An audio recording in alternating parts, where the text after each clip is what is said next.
The less you reveal, the more they project onto you. Silence does not make you weak. It turns your absence into a threat, and your restraint into a question she cannot stop answering. People do not chase what is available. They chase what feels just out of reach, which means tactic 1 is brutal in its simplicity. Stop being emotionally legible. Most men lose power the moment they explain themselves. Every justification is a breadcrumb, every confession a map, every emotional outburst a neon sign that says here is where to push. The stoic man does not perform his inner weather for anyone.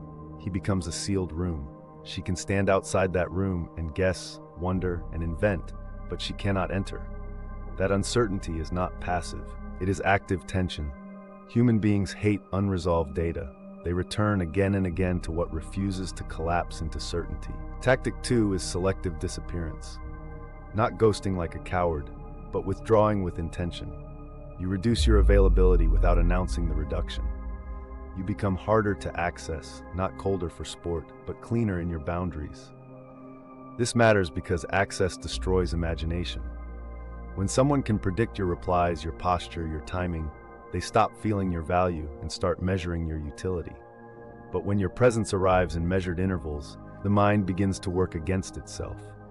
It fills the gap with meaning. It asks what changed. It asks whether you are above the ordinary need for attention. And that question, once planted, begins to grow teeth. Tactic 3 is controlled emotional contrast.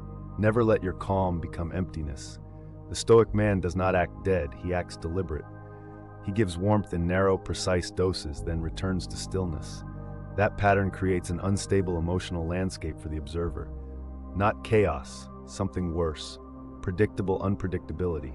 She starts associating your attention with significance because it is never cheap. She feels the difference between a man who is constantly available and a man who treats his own energy like currency. And here's the part they never say out loud. Scarcity is not only economic. It is erotic, psychological, and brutal when combined with self-command. Tactic 4 is the discipline of silence after impact. Say less, but make what you say land like a verdict. No rambling, no over-explaining, no emotional cleanup afterward. This creates a gap between stimulus and reaction that most people cannot tolerate. They expect immediate softening, immediate repair, immediate reassurance. Deny them that reflex and they confront your center of gravity. Think about your own life for a moment. The people who haunt your mind are rarely the loudest.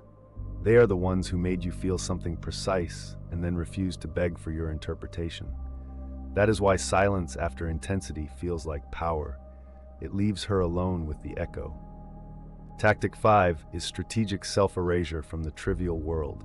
Stop broadcasting your routine, your mood, your location, your hunger for validation. A man who narrates his life to everyone becomes socially edible. A man who withholds the details becomes architecturally difficult to read. This is not about playing games. It is about reducing leakage. Every unnecessary update gives other people leverage. Every visible need gives them handles. When you remove those handles, they cannot steer you as easily. They begin to sense depth because depth resists summary. And when someone cannot summarize you, they keep returning to you in their mind, trying to finish the puzzle that refuses completion. If you want to turn these principles into a real philosophy of presence, then study them with intent and treat your attention like a weapon.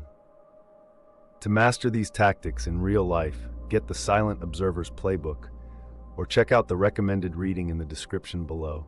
Like and subscribe for more.